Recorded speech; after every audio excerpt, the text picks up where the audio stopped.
तर आजची पत्रकार परिषद ही शिवसेनेच्या वतीनं मी रत्नागिरीमधनं घेतोय. दोन चार महत्वाच्या गोष्टी कालपासून ज्या महाराष्ट्रामध्ये उमेदवारीच्या बाबतीत घडल्या त्याच्यामध्ये आमचे विरोधक जे आहे म्हणजे असंतुष्ट लोकांची जी आघाडी आहे या आघाडीकडनं काही आरोप प्रत्यारोप केले जात आहेत. त्याच्यामध्ये काही आम्ही उमेदवारी जी बदलली त्याच्यावर देखील काही लोक आक्षेप घेत आहेत. परंतु त्यांचा शिवसेना पक्षाशी, भाजप पक्षाशी आणि राष्ट्रवादी काँग्रेस पक्षाशी काही संबंध नाही अशी लोक त्याच्यावर आक्षेप घेतात आणि टीका टिप्पणी करत आहेत. मला पहिले हे स्पष्ट करायचं आहे की ज्या निवडणुकांचे उमेदवार जाहीर होत आहेत हे शिवसेना, भाजप, राष्ट्रवादी काँग्रेस पार्टी आणि आमचे जे अलायन्सचे सगळे पक्ष आहेत त्यांच्याशी चर्चा करून समन्वयानंच उमेदवार जाहीर होत आहेत. 48च्या 48 मतदारसंघामध्ये उमेदवार जिंकले पाहिजेत यासाठी उमेदवाराची असलेली ताकद, उमेदवाराचं असलेलं वलय, त्याचा असलेला राजकीय आवाका असे तिन्ही पक्षाचे नेते बसून चर्चा करतात आणि त्याच्यानंतरच उमेदवारी जाहीर केली जाते. अलायन्समध्ये निवडून येणाऱ्या उमेदवाराला प्राधान्य देण्याची भूमिका ही तिन्ही पक्षाची आणि आमच्या मित्र पक्षांची आहे. आणि म्हणूनच मला असं वाटतं की काही लोकांच्या पोटामध्ये पोस्ट उठलेला असेल. काल कल्याणची जागा आमच्या एका भगिनीला मिळाली, त्याचं आम्ही स्वागतच करतो. त्याचा अपमान करण्याचा काही प्रश्नच येत नाही. त्या देखील अतिशय चांगल्या पद्धतीनं राजकारणामध्ये काम करतायत. पण त्या उमेदवाराच्या निमित्तानं मला एकच प्रश्न विचारायचे, ज्या डरकाळ्या फोडल्या होत्या की एकनाथ शिंदे साहेबांच्या विरोधामध्ये मी उभं राहणार, डॉक्टर शिंदेच्या विरोधात मी असं करणार, त्यांचं डिपॉझिट करणार, ते सगळे वाद गेले कुठे?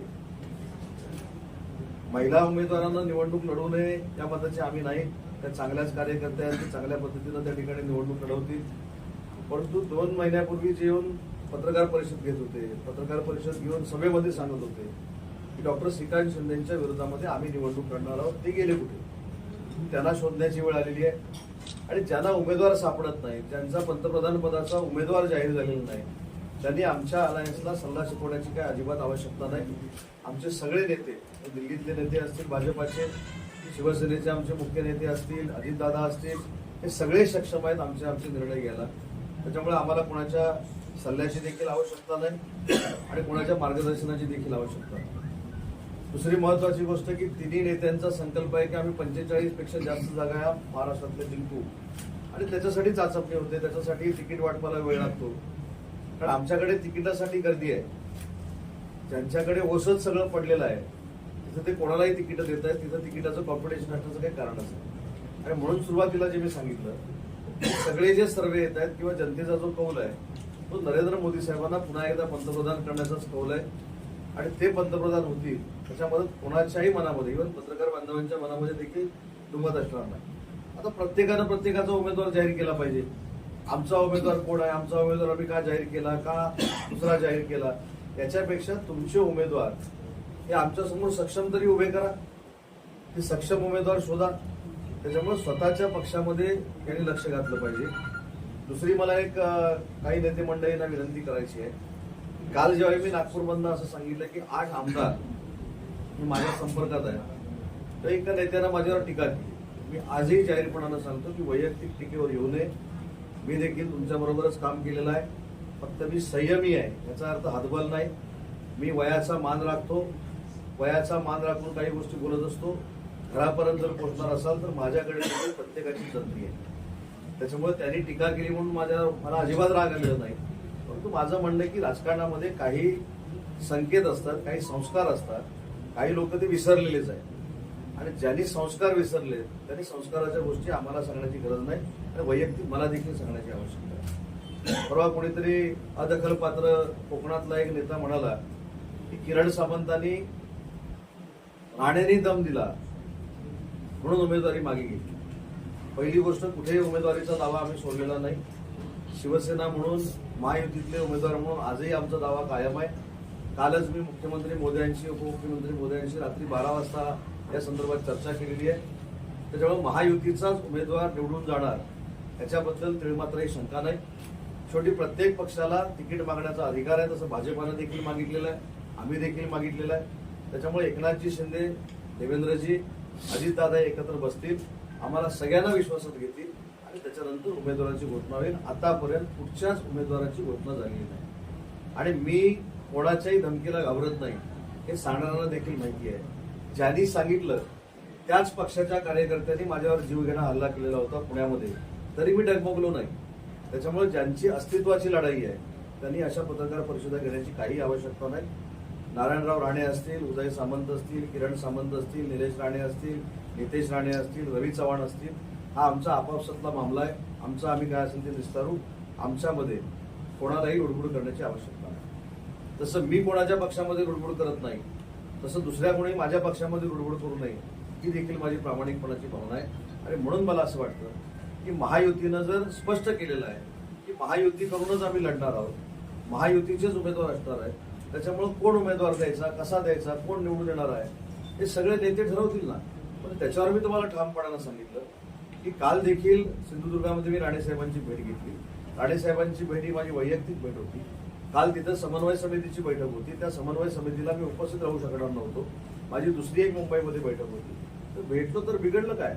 म्हणजे मी भेटलो तर कोणाच्या पोटात पोटसू एवढा का फुटतो हे मला अजून कळलेलं नाही.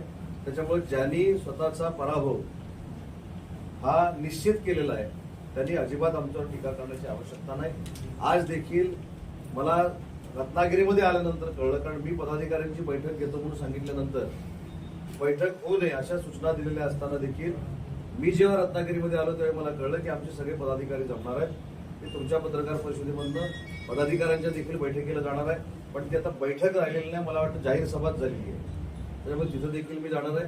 त्याच्यामुळे कुणी असं समजू नये की कोणाची ताकद कमी आहे, कोणाची ताकद जास्त आहे. याच्यावर चर्चा करण्यापेक्षा आपल्याला महायुतीचा उमेदवार हा पुढे न्यायचा आहे. ते शिवसेनेनं अजूनही काही दावा सोडलेला नाही हे माझं ठाम मत आहे. आणि तो दावा करण्याचं कारण देखील मी अनेक वेळा सांगितलेलं आहे. परंतु हा दावा करत असताना समोरचे कमी आहे, समोरच्यांनी काहीतरी वेगळं केलेलं आहे, समोरच्यांनी असं करावं तसं करावं असं सल्ला देण्यावर मी मोठा नाही. आणि म्हणून मला सांगायचं की महाराष्ट्राच्या राजकारणामध्ये ज्यांच्या समोर ताकदच उरलेली नाही अशा लोकांना सल्ले देण्याची विरोधकांची अजिबात आवश्यकता नाही. आता जळगावमधलं आपण एक भाषण बघितलं. खरं तर अजितदादा आल्यानंतर गद्दार आणि खोके काही लोक शब्द विसरले होते.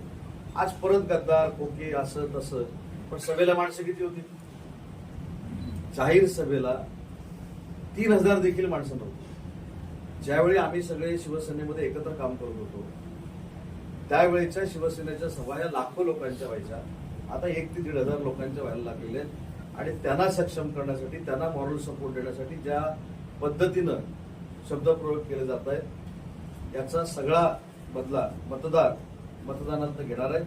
आणि आजही ठामपणानं सांगतो की 45 पेक्षा जास्त जागा या महायुतीच्या निवडून येणार आहेत. उमेदवारी दाखल अर्ज करायला काही दिवस शिल्लक राहिले असताना रत्नागिरीचा तेढा कधीपर्यंत सुटेल?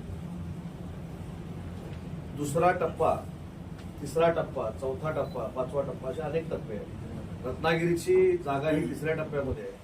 आपल्याला कदाचित माहिती असेल की वाशिम आणि यवतमाळ आणि हिंगोली आजचा शेवटचा दिवस आहे. काल त्याच्यावर फायनलायझेशन झालं आणि आज फॉर्म भरले. त्याच्यामुळं मला असं वाटतं की फॉर्म भरायला भरपूर वेळ आहे, विचार करण्यासाठी भरपूर वेळ आहे. त्याच्यामुळे योग्य निर्णय नेते मंडळी घेतील याची आम्हाला पूर्ण खात्री आहे. दादा असं बोलले होते की या मतदारसंघामध्ये भाजपचा दावा आहे आणि भाजपचाच उमेदवार असेल. माझी पण राजकारणात आता 25 वर्ष चव्हाणसाहेब झालेली आहे.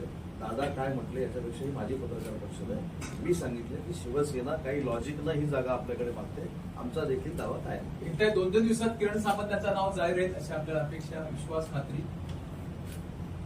शिवसेनेनं धनुष्यबाणावर ही जागा मिळावी हा आग्रह मुख्यमंत्री महोदयांकडे, उपमुख्यमंत्री महोदयांकडे, दोन्ही उपमुख्यमंत्री महोदयांकडे, भाजपच्या प्रदेशाध्यक्षांकडे माझं जे काय म्हणणं आहे ते कार्यकर्त्यांचं म्हणणं मी मांडलेलं आहे. आणि त्याच्यात योग्य तो निर्णय लवकरात लवकर होईल. सर, महायुतीचा उमेदवार नेमका कधी जाहीर होणार? म्हणजे आता 2-3 दिवसात होणार होता. आज दुसरा टप्पा संपलाय. मला असं वाटतं की 4 तारखेला दुसरा टप्पा फॉर्म भरायचा तो संपलेला आहे. तिसरा टप्पा हा 12 तारखेपासून 19 तारखेपर्यंत आहे. त्याच्यामुळं अजून वेळ आहे. तुम्हाला पण चर्चा करायला वेळ आहे, तुम्हाला पण सूत्रांकडची माहिती घ्यायला वेळ आहे, तुमच्याकडे चर्चा म्हणून मला पण भरपूर वेळ आहे, आम्हाला पण भरपूर. याच्यामध्ये एक गोष्ट होती की कार्यकर्त्यांमध्ये संभ्रमाचं वातावरण जे आहे ते होऊन पाहायला मिळते. दोन्ही पक्ष, महायुतीमधल्या दोन्ही पक्षातल्या शिवसेनेचे कार्यकर्ते आणि पदाधिकारी हे अतिशय मॅच्युअर्ड आहेत. माझ्यासारख्या कार्यकर्त्याला त्यांनी 4 वेळा निवडून दिलेला आहे. मी घेतलेला प्रत्येक निर्णय त्यांनी मान्य केलेला आहे. म्हणजे मला असं वाटतं, बाकीच्यांचं मला माहित नाही, शिवसेनेचे पदाधिकारी, शिवसेनेचे कार्यकर्ते, शिवसेनेचे शिवसैनिक हे अतिशय परिपक्व राजकारणी आहेत. ज्या दिवशी जागा जाहीर होईल त्याच्या पुढच्या दिवसात ते रिझल्ट देईल. पत्रकार परिषदेत खाली होणारी बैठक वजा सभा ही शक्ती परिषदेने समजायचं की काय? मला जर शक्ती प्रदर्शन करायचं झालं असतं तर मी प्रमोद महाजनवर कसं करतो हे आपण बघितलेलं आहे. चंपकवर कसं करतो हे देखील मी आपण बघितलेलं आहे. शक्ती प्रदर्शन मला वैयक्तिकरित्या करायचं असतं तर मी विवेकचा हॉल घेतला नसता, मी चंपक मैदान घेतलं असतं. त्याच्यामुळे शक्ती प्रदर्शनासाठी ही बहुतेक मला असं वाटतं की मिटिंग नाही, ही पदाधिकाऱ्यांचं ऐकून घेईन आणि मला जे काही सांगायचं ते पदाधिकाऱ्यांना सांगेन. कार्यकर्त्यांनी आग्रह केला पाहिजे काय जे चिन्ह मिळेल त्याच्यावर लढवा, पण काय भूमिका आहे? आधी मला कार्यकर्त्यांची बोलू देतो. त्या 2 जिल्ह्यामध्ये भाजपचा फक्त एक आमदार आहे. त्याची जी काही चर्चा आहे त्यांच्यावर कसं राहतो, त्या कुठल्या मुद्द्यावर तेवढं म्हणतात या मुद्द्यावर पण होते ना ते. तर 2 दिवसापूर्वी अचानक भाजपने एवढं मोठं शक्तीप्रदर्शन करत रत्नागिरीमध्ये त्या मागचं दादांच्या उमेदवारी अंतिम मी एक सांगतो, इशारा काय मला तुम्ही नेमका? असे किती उलटे सुलटे प्रश्न विचारले की विचारायला सांगितलं मला माहिती नाही. माझं म्हणणं असं आहे की त्यांनी त्यांचा पक्ष वाढवण्यासाठी, त्यांची ताकद वाढवण्यासाठी जर वाहू आम्ही महायुतीमध्ये आहोत, ज्यावेळी उमेदवार जाहीर होतील त्यावेळी सगळे एकत्र करू ना. आणि त्या महायुतीच्या बॅनरवर देखील अलिमिया गाजी साहेब कदाचित मला बघायला मिळालं असेल की नाही मला माहित नाही, माझा देखील फोटो होता, दीपक केसरकरांचा देखील होता. तर तुम्हाला अजिबात चिंता करायची आवश्यकता नाही. शिवसेनेला किती जागा मिळतील? शिवसेनेला या महायुतीमध्ये सन्मानपूर्वक जागा मिळतील, आमच्या अपेक्षेप्रमाणे जागा मिळतील आणि याच्यातनं चांगला संदेश पूर्ण कार्यकर्ते. आम्ही नेहमी आक्रमक उदय सामंत पाहिजे पण गेल्या 8 दिवसापासून आली आपण शांत, त्या शांतता राज काय त्यातली आवाज नाही, ते काय नाही. म्हणजे जरा किमान जरा शांतता दिसते, म्हणजे मागचं राज काय आता माझ्या 25 वर्षाच्या राजकीय कारकिर्दीमध्ये आक्रमकता अलिमिया गाजी साहेबांना कधी दिसली त्यांचा नवीन चॅनल झाल्यानंतर दिसावी असं त्यांना वाटतंय, मला माहित नाही. मी 25 वर्षापूर्वी राजकारणात ज्यावेळी आलो तेव्हा पण असा होतो, आता पण असा आहे. कदाचित तुम्ही बदलला असेल, मला माहिती. ठाणे कल्याणबाबत तिथं प्रगती झालेली आहे. ठाणे कल्याण नको, ठाणे पालघर, साऊथ मुंबई आणि रत्नागिरी सिंधुदुर्ग याच्यावर चर्चा सुरू आहे. लवकरात लवकर निर्णय होईल. काही ठिकाणी उमेदवार बदलावे लागतात, कशामुळे काय होतं? नाही, उमेदवार बदललेले नाहीये, आपलं लक्षात आलं असेल, उमेदवार बदललेले नाही. बाबूराव म्हणून आमचे जे उमेदवार जिल्हा प्रमुख आहेत शिवसेनेचे त्यांना हिंगोली दिलेला आहे आणि यवतमाळ वाशिम हे जे विद्यमान खासदार होते हेमंत पाटील साहेब त्यांच्या पत्नीला त्यांचं माहेर तिथं असल्यामुळे त्यांना दिलेलं आहे. त्याच्यामुळे फक्त जागांची अदलाबदल झालेली आहे. कुठे हेमंत पाटील साहेबांना डावललं किंवा असं काहीच भाग पण भावना गवळींचं तिकीट कापण्यात आलं. उन्मेष पाटलांचं पण पाठवा, गोपाळ शेट्टी साहेबांचं पण पाठवा. आज आपले भाजप खासदार प्रत्येक वेळी ते भाजप कोणते पिक्चर सनी देओलचं पण कापलं. भाजप आक्रमण करत आहे शिवसेनेवर, हा? भाजप शिवसेनेवर आक्रमण करत आहे किंवा अतिक्रमण करत आहे असं वाटतं. बांगलादेशला म्हणतात नाही, त्याला जोडूनच मला प्रश्न आहे. सर्वेचा आधार घेऊन भाजप सांगते इथे उमेदवारी हा निवडून येईल, तो निवडून येईल, आपल्या 15 जास्त पाडण्याचा प्रयत्न करते. हा मला असं सर्वे वाटतं नेमका या ह्या मतदारसंघात सर्वे तुमच्यापर्यंत आधार आलेल्या चर्चा आहेत, तुम्हाला सूत्रांनी दिलेली माहिती असं कुठेही होत या नाही. ठिकाणी पण सर्वे आधार घेऊन मी बोलतोय. काय सांगितलं की शिवसेनेला सन्मानपूर्वक जागा दिल्या जातील.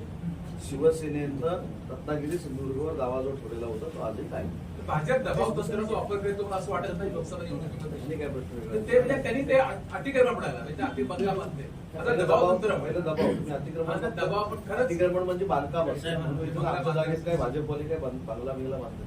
साहेब, शिवसेनेचा दावा आहे या मतदारसंघावर, परंतु आपलेच एक मंत्री आहेत सहकारी मंत्री दीपक केसरकर यांची भूमिका काहीशी वेगळी दिसते. कालची मुलाखत बघितली का दीपक केसरकर? नाही, पूर्वी त्यांनी काल मागणी देखील केली होती. प्रश्नाचं उत्तर काल सर. दोन्ही त्यांनी वारंवार बदलते ना.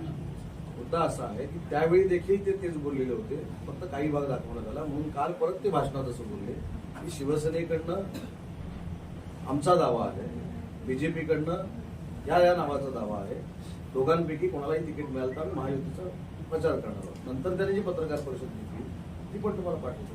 त्यांनी ते बोलले होते की आम्हाला सुप्रीम कोर्टानं वैध ठरवलंय, हायकोर्टाच्या निर्णयाविरुद्ध. सुप्रीम कोर्टाने त्यांचं प्रमाणपत्र वैध ठरवल्यानंतर हृदय सामंत रत्नागिरीतनं काय बोलू शकणार? काय सुप्रीम कोर्टानं चांगलं केलं वाईट केलं असं सांगण्याची अपेक्षा असेल तर सुप्रीम कोर्टावर कसं काय बोलू? संजय निरुपे तुमच्या येणार की कुठे आम्ही भाजपमध्ये जाणार नेमकं काय तुमचं बोलणं आले की त्यांची? त्यांच्याशी आज बोलतो तुम्हाला सांगतो.